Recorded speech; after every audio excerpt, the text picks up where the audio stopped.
O nosso Senhor Jesus esteja conosco hoje e a gente vai tentar aproveitar ao máximo o nosso tempo para fazer essa apresentação, porque são 50 minutos e como o assunto é muito vasto, a gente não tem como apresentar realmente em detalhes o que a gente gostaria de fazer, de expor. Então a gente, de certa forma, sobre essa temática, a gente vai fazer a sinopse do resumo da introdução do assunto, certo? Então uma coisa muito básica, né? Então, e aí a gente vai tentar ser o mais objetivo possível para que fique muito claro na nossa mente o que a gente vai apresentar. Então, basicamente, o que a gente vai expor aqui é o aspecto histórico dessa disciplina científica, né, um apanhado histórico, uma visão dos antecedentes das pessoas que hoje se debruçam no estudo dessa disciplina científica, que é uma linha de pesquisa na parte eletrônica, em que se utiliza os aparelhos elétricos e eletrônicos para fazer contato com pessoas que a gente que está do lado daqui, desse lado da realidade, chama de morto, né, de falecido, mas que na realidade não estão mortos, né? Os nossos mortos queridos, na verdade, eles estão muito vivos e apenas não temos a visão direta deles. Mas hoje, com o avanço tecnológico, é possível, através dos aparelhos elétricos, estabelecer uma nova ponte que não seja a mente humana ou o organismo de uma pessoa que a doutrina espírita chama de médium. Então hoje a gente tem uma outra possibilidade de contato com a lei, que é através dos aparelhos, né? Então, quem acessa com frequência a internet e os vídeos no YouTube, né, vocês têm a possibilidade de ter um contato direto com diversas imagens em diversos locais do mundo, seja de forma espontânea, seja de forma provocada. Espontânea, quando eu digo, são de equipamentos eletrônicos, de câmeras noturnas em prédios, em repartições, em garagens, que flagram manifestações e aparições de espíritos. Isso no mundo todo, né? E aí essas visões, essas aparições nas câmeras, nas fotos que surgem de forma espontânea, elas são fidedignas, justamente pelo fato de serem espontâneas e não serem provocadas, porque você vai ver o objeto lá, vai retirar o objeto do local que flagrou aquela imagem e não tem subterfúgio nenhum. Ninguém atuou na imagem, ninguém produziu algo à parte, né? Quer dizer, é uma coisa que você tem bem objetivo, né? Para vencer o ceticismo e a dúvida, né, que as pessoas que se dizem mais positivas têm, por exemplo, eu sou então eu não aceito qualquer tipo de fenômeno de qualquer jeito, né, de qualquer forma. Então eu preciso de provas, de evidências, porque a minha mente, ela rejeita toda e qualquer coisa que não possa ser explicada de forma racional. E a doutrina espírita esclarece a gente que não existe o sobrenatural. O sobrenatural é aquilo que a nossa mente ainda não devassou de forma racional. Então só é sobrenatural enquanto a gente desconhecer a lei que controla o fenômeno. Quando a gente conhece a lei e as relações que controlam o fenômeno, o que era sobrenatural passa a ser natural. Então assim, as pessoas têm medo às vezes, né, até de assistir determinados tipos de vídeos, filmagens, em que supostamente está lá a imagem de uma pessoa desencarnada, de uma pessoa morta, né? Então, a gente vai tentar pegar aqui, gente, o aspecto histórico inicialmente. Então, os antecedentes. Primeiro, da transcomunicação mediúnica, que é a comunicação transcendental através de pessoas, de organismos, de seres humanos, através do chamado médium. Então, primeiras mesas girantes, o moderno espiritualismo e o espiritismo começou oficialmente a partir deste movimento que aconteceu na segunda metade do século XIX, né, a partir de 1848, que é a data oficial do estudo espiritualista científico, né, em que se procurou descrever esses fenômenos através de um arcabouço científico, através de lei científica. Desde 1872, a partir dos estudos de um físico chamado William Crookes, e depois pela Sociedade de Investigação Psíquica em 1882 e da Metapsíquica em 1918. Então a gente tem aí, avançando no tempo, em 1872, e posteriormente, já no século XX, 1918, sociedades que surgiram para se dedicar ao estudo desse tipo de fenômeno. E aí a moderna parapsicologia, que surge a partir de 1930, com as pesquisas de Joseph Bensheim e as investigações de Ariane Schindler e Banerjee, ambos psicólogos que começaram a estudar fenômenos relacionados com a reencarnação, de lembrança de vidas passadas. Carl Ozzy e Erlen do Aralson, que estudaram as visões que pessoas tinham em leitos de morte. Esses dois investigadores, eles entrevistaram inúmeras pessoas que estavam já desenganadas pelos médicos, e aí que só esperavam mesmo o momento de partir. E eles então descreviam as visões que eles tinham no momento em que estavam desencarnando, E esses dois pesquisadores foram atrás dessas descrições. Raymond Moody, o pai e o filho, Raymond Moody Jr. e Kennedy Rink, que eles estudaram experiências de quase morte, que é muito conhecido da gente aí das reportagens na TV, que existem inúmeros relatos. Brian Weiss, que faz um estudo em cima da terapia de vidas passadas, inclusive escreveu 2 livros interessantes, um deles, Muitas Vidas, Muitos Mestres, em que ele relata as experiências dele com pessoas no consultório dele, através de 20, 30 anos de pesquisa, e que através da hipnose no consultório fizeram regressão com ele. E aí descrevem essas outras existências supostas que tiveram. E aí a transcomunicação instrumental, ou a TCI, ela avançou também nesse período. Então houve algumas descobertas ou algumas tentativas de contato muito tímidas com alguns pesquisadores. E alguns deles a gente colocou aqui, em 1911, Matla e Zalbert van Zelsen, que eram 2 pesquisadores alemães em 1911. Por incrível que pareça, e pouca gente talvez saiba disso, o grande físico e engenheiro norte-americano, pesquisador também, Thomas Alva Edison, o inventor da lâmpada elétrica, ele também tentou contato com os mortos, através da patente de aparelhos que ele mesmo, um aparelho que ele mesmo construiu, com esse objetivo. Só que ele não conseguiu contato, até porque na época a tecnologia que havia não permitia essa possibilidade do contato efetivo. Só foi possível mais tarde, quando realmente entrou em cena os transistores nos computadores, quer dizer, uma tecnologia mais sofisticada que na época não havia. E Attila von Szalay, esse fez tentativas em 1926, 1947 e 1950. Então vamos tentar ser mais rápido aqui, Trajetória da transcomunicação instrumental, de 1956 a 1978. Friedrich Jürgensen, 1959. Konstantin Haudivo, psicólogo, em 1965, através de gravadores de fitas magnéticas. Então, muitas vozes foram obtidas por esses 2 pesquisadores aqui, que na realidade eles só se tornaram pesquisadores depois que os fenômenos foram aparecendo nas fitas que eles gravavam de rádio. Não por acaso esse sueco aqui, o Jürgensen, foi por acaso mesmo ele tentando gravar o gorjeio de pássaros na floresta, e apareceram vozes humanas nas fitas que ele tentou gravar. De 1971 a 1985, George Meek e William John O'Neill, nos Estados Unidos.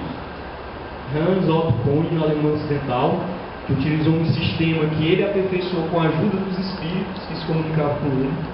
Julius e Mary Rasch-Fischbach, em Luxemburgo, na Alemanha, de 1985 a 1987. E aí, se vocês perceberem, são dados bastante recentes, utilizaram uma técnica de captação de imagem dos espíritos e do plano espiritual. Klaus Schreiber também, Martin Wenzel, em Aachen, na Alemanha Ocidental, e o casal Julie Mary Rasch-Fischbach. Então, interessante que desses 2 tópicos aí vocês veem a evolução de fibras magnéticas para captação de imagens em TVs. E mais recentemente a obtenção de mensagens através de computadores, telefone e telefone celular. Então a gente tem ali a imagem preto e branco de alguns pesquisadores, o Frederick Jørgensen, sueco, Konstantin Haudive, a Bushbeck, que inclusive aparece imagens dela, né, do além, ela fazendo pose, né? O O'Neill, o George Miller dos Estados Unidos e o George Miller. Então isso a gente destaca aí a imagem de alguns pesquisadores que se debruçaram no estudo desses fenômenos, realizando os primeiros transcontatos. E aí, logo aqui no início a gente frisou a aliança da ciência com a religião, e não foram somente pesquisadores, engenheiros, né, técnicos eletrônicos que obtiveram esses resultados, né, de forma espontânea, também religiosos obteram esses resultados. E é interessante a gente colocar também que, por exemplo, esse frade franciscano e esse monge beneditino, eles eram religiosos envolvidos com a ciência. Então, um deles, inclusive, era físico de laboratório. Então, é interessante essa história que, em 1952, eles dois estavam copiando, né, cantos gregorianos num gravador de rolo, que era o equipamento primitivo de gravação que havia na época, e, de repente, a fita arrebentou. E aí, Gemelli, né, o Agostinho, o Gemelli, Pellegrino Gemelli, que era um monge beneditino, ele olhou para o céu e, em um tom de brincadeira, pediu ajuda ao seu pai, né, que já havia falecido. E mais tarde, no meio das músicas, escutaram a voz do pai de Gemelli dizendo: certo, vou ajudá-lo e estou sempre com você. E isso na fita magnética, né, saiu essa voz gravada. Chocados, eles repetiram o experimento e a mesma voz disse: Zucchini, é claro, você não sabe que sou eu. Zucchini era o apelido de criança de Gemelli, e ninguém além dele próprio do pai sabia. Os dois contaram a história ao Papa da época, Pio XII, mas o caso só veio à tona em 1994, pouco antes de Hermet morrer. Então a gente tem esse caso aí interessante que a gente destacou, e a gente agora coloca aqui em seguida o conceito que a gente tem de TCI, ou transcomunicação instrumental, que é um termo criado nos anos 1980 na Alemanha pelo físico e estudioso Ernest Minkowski. Está ali a figura dele, esse velhinho aí, e significa comunicação com o mundo extrafísico. Segundo os dicionários modernos, quer dizer comunicação transcendental. Na realidade, a gente utiliza esse termo estudando a transcomunicação, tanto para transcomunicação através da mediunidade, como para transcomunicação através dos aparelhos. Tudo é transcomunicação transcendental. A TCI é EVP. EVP, traduzido do inglês, significa fenômeno das vozes eletrônicas.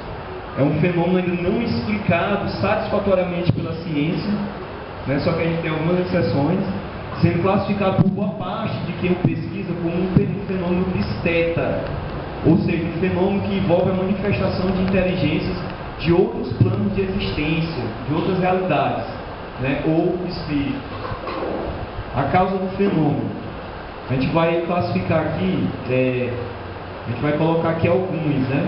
Algumas dessas causas que são postas em evidência, né? Colocadas como hipóteses. Então, a causa é trabalhada no reino das hipóteses ainda, por alguns pesquisadores, né? Não por todos. Como a TCI é um fenômeno não explicado pela ciência, e aí a gente poderia acrescentar o seguinte: não é explicado, mas em muitos casos também não é desmentido, né, e nem desaprovado, ou seja, a ciência simplesmente não sabe explicar como ele acontece, mas também não diz que é fraude, né, para alguns deles. As hipóteses mais frequentes a primeira delas sempre, é a fraude, né, que os pesquisadores colocam como a primeira hipótese. Depois, é um fenômeno interessante relacionado com a audição humana, que é a apofinia ou pareidolia, no caso do EVP, o fenômeno de voz eletrônica. Uma outra causa seria fenômenos terrestres ordinários, a interferência de estações de rádio, de TV, nos aparelhos. Só que quando se descarta isso, a gente vai ver aí se der tempo em algum vídeo, não é possível então colocar isso como hipótese para explicar o fenômeno. porque é impressionante que o fenômeno acontece mesmo a TV estando quebrada, um rádio destruído. E a voz aparece lá, e a imagem também. O fenômeno parapsicológico seria a mente, né, do pesquisador, de algum médium presente.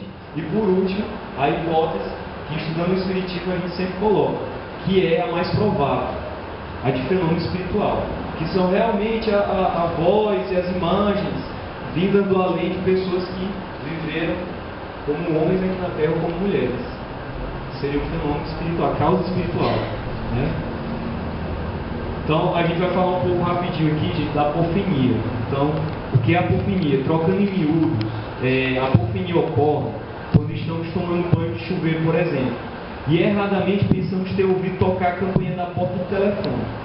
Então, seria uma espécie de ilusão auditiva, né? O ruído branco produzido pelo chuveiro, né? Aquele ruído característico do chuveiro, por exemplo, das gotas de chuva, né? Durante uma chuva, contém um largo espectro de sons, incluindo aqueles que caracterizam toques de campainha. O ouvido capta certos sons desse espectro e nós detectamos um padrão que corresponde a uma espécie de campainha, por exemplo, né?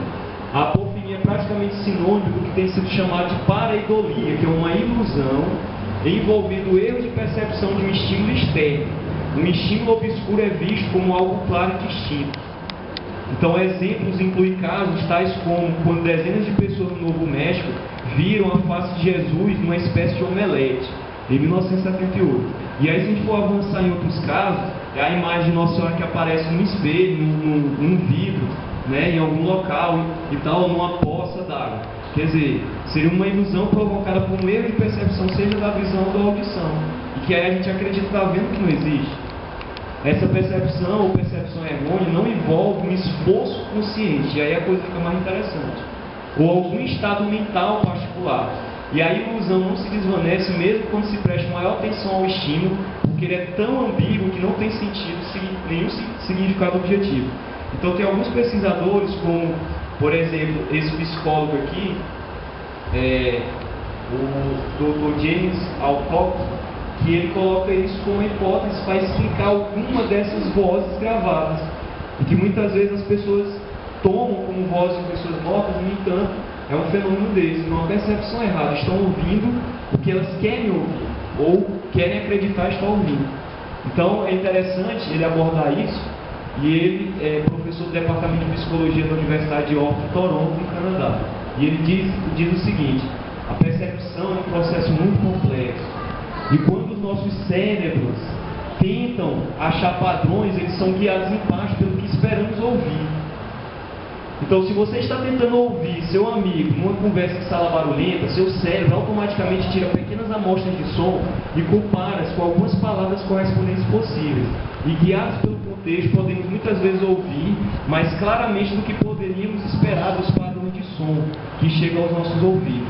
E é interessante como é que a nossa mente consegue estabelecer isso, fazer essas diferenciações e isolar determinados sons. Por exemplo, quando a gente está num ambiente e a gente força um pouco a nossa audição, e forçando a gente consegue ouvir, por exemplo, que uma pessoa está tentando dizer no celular ao se comunicar com a gente. Não sei se isso acontece com vocês, comigo eu consigo, né?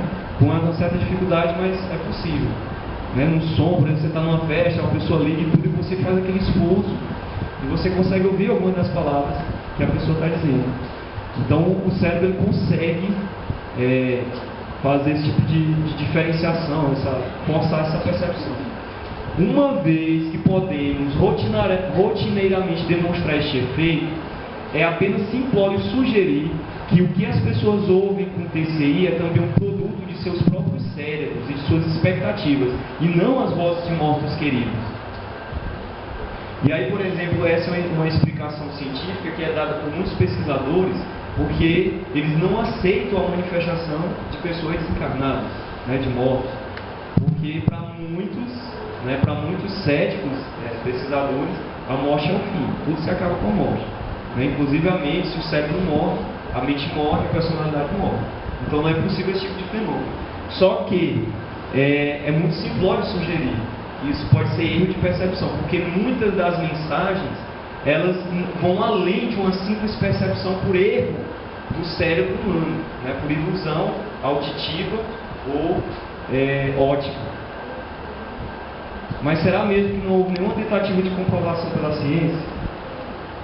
E aí a gente vai citar aqui o caso ocorrido aqui no Brasil e que foi exibido no SBT Repórter no ano de 2000. Né?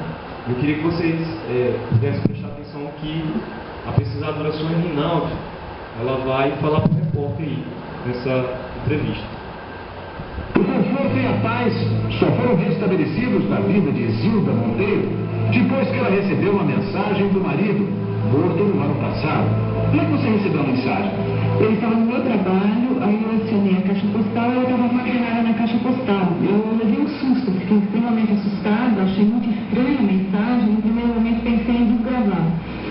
Aí depois eu lembrei que meu ex-marido tinha falecido menos de um mês antes e que na época, quando ele esteve na UTI, um pouco antes de ir para a UTI, queria fazer uma angioplastia, ele estava morando no Rio de Janeiro, eu estava em São Paulo, a gente não se falava há algum tempo, e ele me ligou, dizendo que ia fazer angioplastia, conversamos durante muito tempo, e aí eu pedi para ele me dar notícias quando ele saísse do hospital. E aí ele me disse que se ele não ligasse daqui, que não ligaria de lá. E aí eu imaginei que talvez pudesse ser ele. Imagina você em casa, pegar o telefone e ter esse recado na caixa postal. Mensagem recebida 10 de setembro às 21 horas e 35 minutos. Você tinha certeza que essa voz era mesmo do seu ex-marido? Não, em princípio não. Em princípio eu não tinha certeza. Aí por isso que eu resolvi mandar uma análise mais aprofundada para realmente comprovar. Eu precisava realmente da comprovação. O resultado saiu ano passado e está aqui, ó. A análise técnica foi feita pelo professor e doutor Alessandro Peck. Ele é um especialista nesse tipo de investigação. Ele é graduado pela USP, Universidade de São Paulo, e foi ele que fez este laudo de 3 páginas que está concluído da seguinte forma. Este caso constitui algo de grande importância, pois foi a primeira vez na história da transcomunicação instrumental que se comprovou matematicamente que uma voz obtida em transcontato corresponde à voz de alguém vivo conhecido. Isso é importante até para as pessoas que perderam alguém, para saberem realmente que a morte não é um fim e que existe uma vida após a morte e que existe inclusive uma possibilidade de um contato. Após a morte do SBT Repórter, vocês vão ver essa reportagem na íntegra. A gente tirou alguns trechos dela e pôs aqui na nossa apresentação. Só que a gente falou, a gente pede desculpa que eu imaginei que fosse a Sônia Rinaldi que fosse falar, mas está mais adiante nos slides, né? E aí esse caso ele teve muita repercussão, né? Esse caso de transcomunicação através do aparelho celular, né? Da voz do marido dessa publicitária, Zilda Monteiro. As origens da EVP, gente, o fenômeno das vozes eletrônicas, tecnicamente usa-se esse termo, né, para designar os fenômenos espontâneos da aparição de vozes extras em gravações feitas em fitas magnéticas comuns. A ocorrência das referidas vozes pode surgir durante uma gravação normal, né? As primeiras manifestações desse tipo de gravação, dessas vozes paranormais, ocorreram em 1936, né, quando esse pesquisador Attila von Szalay tentou captar vozes paranormais por meio de um gravador agulha em disco de fonógrafo, que é um aparelho que foi o protótipo dos nossos primeiros gravadores. Isso em 1936. Em 1947, von Szalay empregou em suas pesquisas um gravador a fio de aço, né, que era um aperfeiçoamento do fonógrafo, melhorando significativamente a qualidade das vozes. Do fonógrafo foi a vitrola, e da vitrola chegou até o gravador que a gente conhece, da forma como a gente tem hoje. A descoberta oficial ocorreu com esse cineasta aqui, em 1959, Frederick Jurgensen, né, que era um artista e produtor de filmes, deu início à fase de máximo interesse no fenômeno das vozes eletrônicas. E aí a gente faz um paralelo, que, por exemplo, o princípio oficial do Espiritismo foi com a publicação do Livro dos Espíritos. E aí, 100 anos depois, vamos dizer assim, o marco inicial e oficial da transcomunicação foi em 1959 com essa gravação espontânea desse cineasta. Em 12 de junho, né, próximo de Estocolmo, na Suécia, ao tentar a gravação de gorjeios de alguns pássaros, ocasionalmente captou vozes estranhas na fita do seu gravador. O fenômeno repetiu-se um mês depois, em meio a um rumor de fundo, distinguiam-se vozes humanas, expressando-se em diversos idiomas.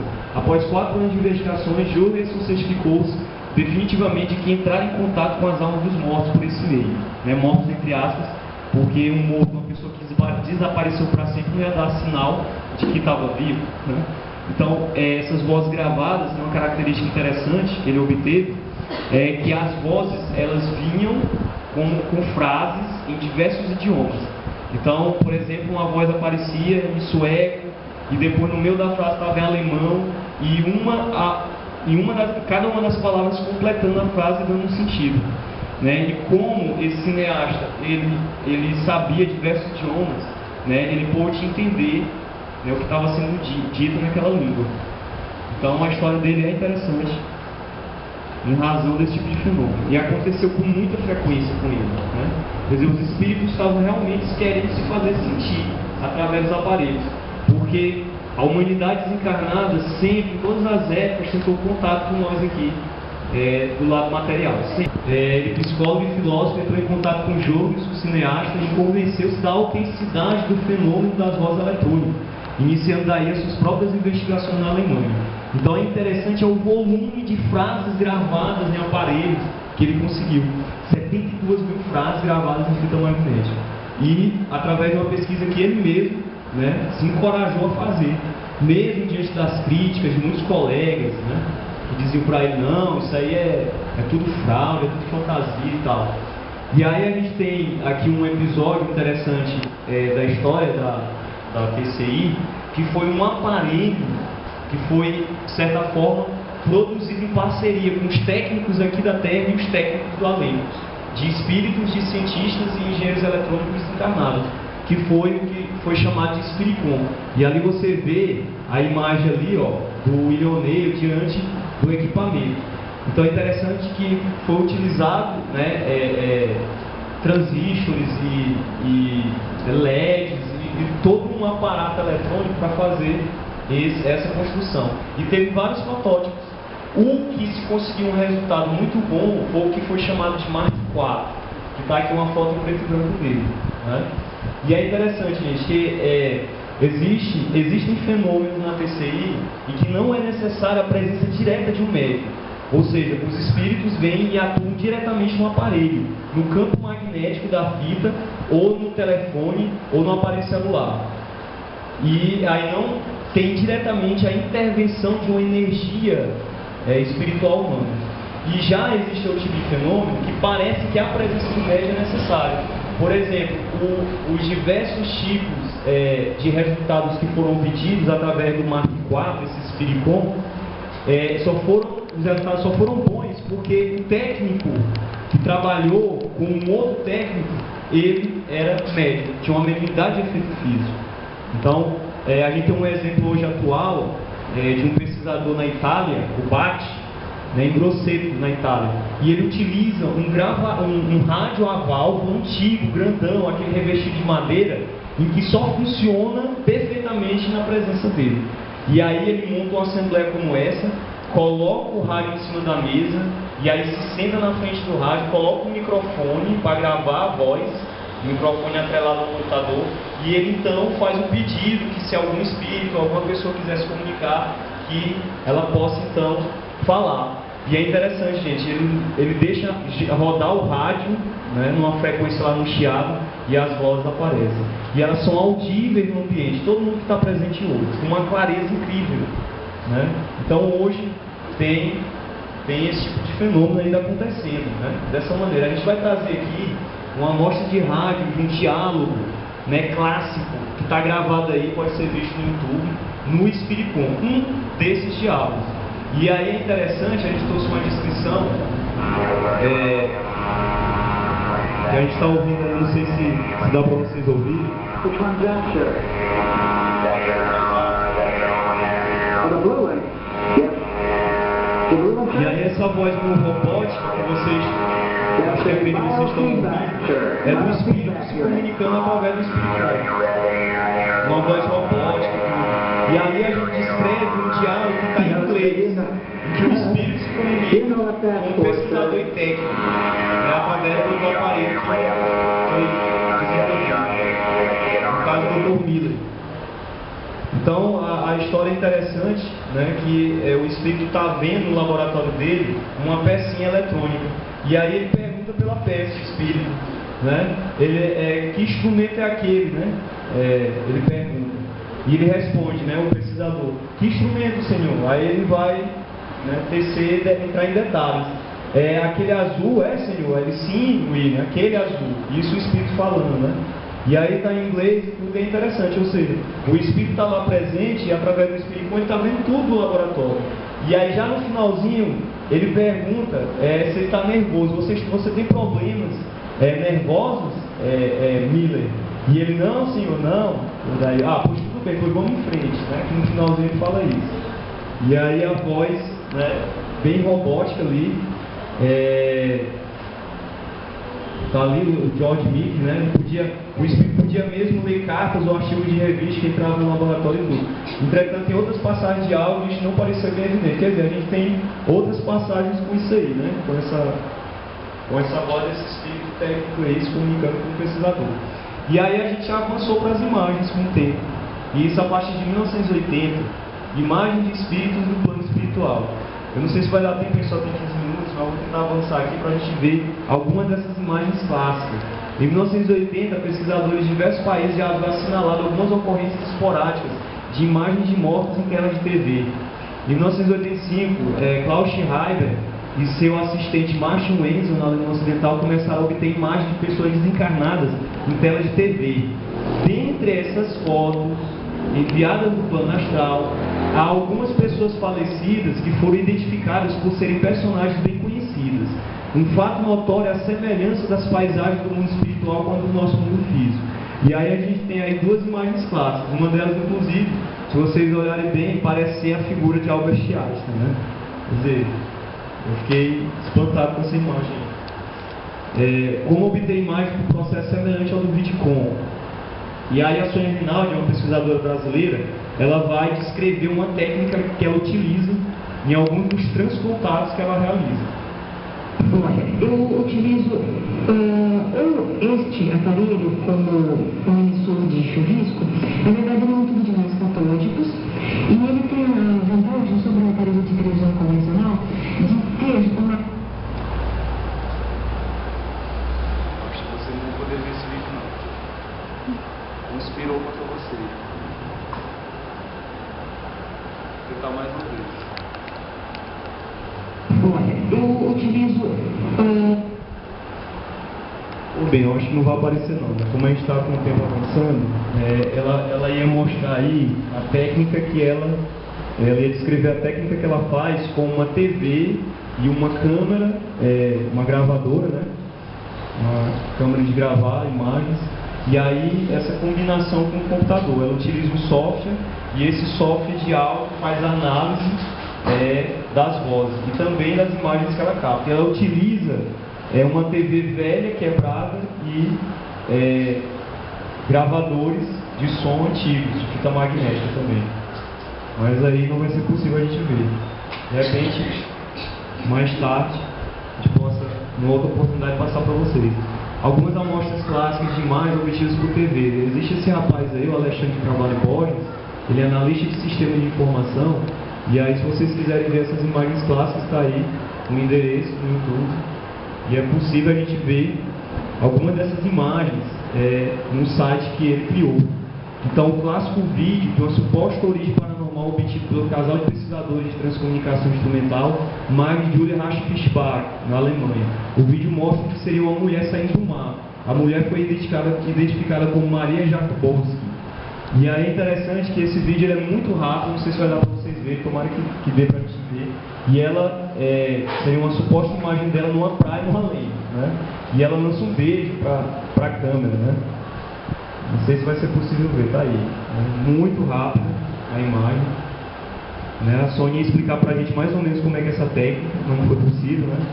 A imagem 2, obtida também por esse mesmo casal de pesquisador, mostra o rosto de um homem movimentando-se para a direita. Mais tarde descobriu-se que era a imagem de um falecido químico chamado químico francês, Henri Saint-Clair Deville.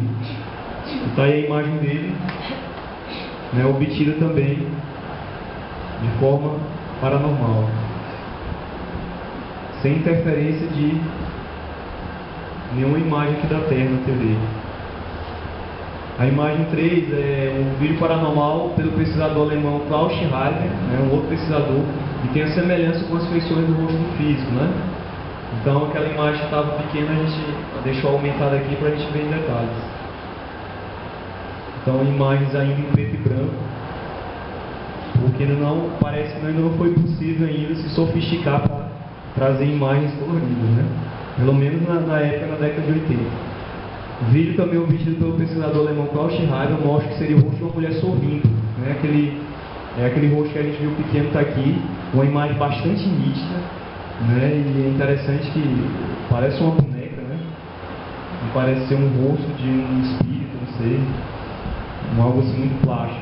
Aqui o rosto vai aparecer na tela da TV de uma atriz, né? Aí a imagem dela encarnada ainda em 1971, Romy Schneider, uma atriz austríaca, né? Para os críticos é apenas uma imagem captada acidentalmente pela TV, né? Oriunda de algum filme dela. Aos defensores da PCE, a imagem foi enviada de um mundo paralelo. Então tá aí também uma imagem rápida. E aí a gente vê aqui, parece ser um olho, gente, mas é só um efeito de sombra aqui, porque o olho está assim mais à frente aí. E tem uma certa semelhança com o rosto da atriz. A imagem 6, né, também obtida pelos dois, pelo casal, né, alemão, mostra que seriam pombos em um mundo espiritual e gatos, né? Quer dizer, os pombozinhos aí comendo e os gatos se alimentando numa tigelinha de leite. Olha, uma lei essa imagem, imagina. Né, E aqui um gatinho, ó. Uma imagem supostamente que teria vindo do além. Essa é a imagem 7 que a gente trouxe aqui também pelo mesmo casal, porque esse casal, né, de pesquisadores alemães, eles se dedicaram boa parte da vida deles a desenvolver a técnica de captação das imagens, né, por TVs. Mostra que seria uma mulher movimentando o rosto e a boca. E essa mulher é uma pesquisadora quando em vida, né, a Rushbeck, né, Hannah Rushbeck. Só que ela aparece no vídeo com a imagem mais jovem de quando faleceu, né, porque essa imagem nossa com a velhice só está no corpo. No além pode mudar e aparecer mais jovem lá. O perispírito tem essa capacidade. E aí ela pronuncia, né, uma palavra em alemão, Liebe, quer dizer amor. Então ela aparece falando aí no vídeo. Então identificaram como uma pesquisadora, né, vai saber. Então o pesquisador brasileiro, a gente tem o Clóvis Souza Nunes, que é escritor e orador espírita, projetista técnico, graduado em física, especialista em transcomunicação instrumental, consultor da Rede Globo TV para assuntos de paranormalidade. E é idealizador e fundador do Movimento pela Paz aqui no Brasil. Então sou fã desse sujeito aqui. Clóvis Souza Nunes, né? Brasileiro baiano. E Ações Rinaldo, graduadas em Letras Anglo-Germânicas pela Universidade Mackenzie, fundadora em 1990 da Associação Nacional de Transcomunicadores, a ANT. Né? E hoje ela tem o IPAT, que estuda também transcomunicação. E tem o que? Na época tinha 1.400 associados, né? Autora de 5 livros e tal. E aí a gente tem uma descrição aí dessa pesquisadora. Aqui a gente trouxe uma exposição de um trecho de uma palestra do Clóvis Nunes, em que ele vai trazer detalhes de algumas daquelas imagens que a gente mostrou e outras. Só que o tempo não vai ser possível. A gente podia até avançar no vídeo, mas aí a gente pode até ver um trechinho desse vídeo, né? Vamos ver aqui rapidinho. Até agora a gente só tinha uma via de contato com a lei, que era a mediunidade deles. As faculdades psíquicas humanas. Graças ao desenvolvimento da tecnologia, a gente tem outra via, o campo magnético dos equipamentos eletrônicos, conforme foi previsto pelo Livro dos Espíritos. Vamos ao próximo. Eu estou assim há 5 minutos, estou passando um pouquinho. Esses são pioneiros. Eu descobri lá no Arquivo Nacional Algum de vocês deve conhecer isso. É o primeiro transcomunicador do mundo brasileiro. Isso é um telégrafo vocativo para falar com os mortos que foi apresentado no Arquivo Nacional em 1909. Antes de Thomas Edison, um brasileiro pensou nisso. E registrou a patente, pode passar aí, recebeu informações na sessão médica no Rio de Janeiro, aí está o registro da patente, ele pedindo o direito de falar com os mortos através do telégrafo, foi um engenheiro ferroviário morto que deu a dica aí através dos médios, e ele fez o aparelho para fazer o contato. Foi o primeiro aparelho de transcomunicação do mundo. Porque na Europa dizem que o primeiro transcomunicador foi Edison, o primeiro contato foi da Europa. Aí no Brasil a gente mostra que o Brasil partiu na frente, pode passar o próximo. Tinha que ser um brasileiro. Aqui algumas imagens incríveis. Esse homem foi o primeiro homem a fazer contato com a lei. Do lado de cá, ele está aparecendo na TV. Ali está o seu rosto perto da sua morte. O corpo dele estava sendo levado ao cemitério e um casal de amigos na Suécia ligou a TV. Estava doente a sua esposa, ele não podia ir para o enterro. Quando ligou a TV, ele apareceu. Engraçado que os católicos dizem, morreu, descansou. Esse aí já estava trabalhando antes de ser enterrado. Pode passar o próximo. Ele e outra aparição por televisão. O rosto dele quando vivo à esquerda e à direita depois de morto em Rivenique, na Alemanha. O próximo. Aqui um descobridor do alumínio, Henri Etienne Saint-Pécrade de Ville, um francês, amigo de Luiz Pasteur. Esse homem não podia ter sido filmado porque na época que ele viveu não existia máquinas de filmar e nem máquinas de fotografia. E essa imagem dele tem movimento. O próximo. Aí as imagens escaneadas. Os espíritos não ficam mandando imagem só por TV. Manda escâner. Essa menina morreu numa cirurgia com 21 anos. Aqui é a imagem dela por computador. O próximo, Klaus Schreiber, que está perto do fim. Esse homem foi o que descobriu a TV, as comunicações pela TV. Perdeu toda a família em 2 acidentes de carro, por isso que ele entrou na transcomunicação. Morreu e mandou a imagem dele para o computador. E lá encontrou a família toda morando numa casa. Olha que lugar maravilhoso, pode passar. Ele mora lá. O que a gente está esperando para morrer? Morava numa casa geminada simples, onde ele mora? Num palácio, um paraíso. Isso confirma a psicografia de Chico Xavier nas cidades espirituais como o nosso lar. Pode passar o próximo. Textos extraordinários com computador, não dá tempo para explicar, pode passar o próximo. Você da Itália, vai em frente. E transvídeos pelo computador. Os espíritos interferindo os textos do computador. Pode passar o próximo. Aí a experiência de um homem na Inglaterra que recebeu 400 mensagens durante 3 anos, em inglês arcaico, de espírito que foi vivido no século XIV. As pesquisas foram levadas à Universidade de Chester e os pesquisadores diziam que era um inglês antigo. Pode passar o próximo. Também imagem para o computador da Alemanha. Ainda fax do além. E essa aí é uma consulta médica. Tinha um transcomunicador doente nos Estados Unidos e os médicos acertavam. O espírito veio e mandou um fax. A doença está mascarada, o diagnóstico está errado. Dê tal remédio. No 3 dias não teve alta e a consulta foi de graça. Pode passar o próximo. Pode passar o próximo. Aqui é o Dr. Senkowski, lá na Alemanha, o próximo. Não dá tempo de mostrar tudo, vai em frente, sem entidades aparecendo em TV. Aí o Thomas Beck, uma imagem bonita, transparente, as primeiras imagens da Alemanha. Vai ver como evoluiu. O próximo. Aí o engenheiro da NASA morto, usando óculos, o próximo. O cardeal da Igreja Católica, Augustin Roland, que escrevia contra os nazistas. Ele volta do além. A gente não vai dar tempo de passar tudo, mas aí ele já ia concluir, mas a gente vai avançar aqui um pouquinho. Aí a previsão da TCI está lá no Livro dos Espíritos, a pergunta 934.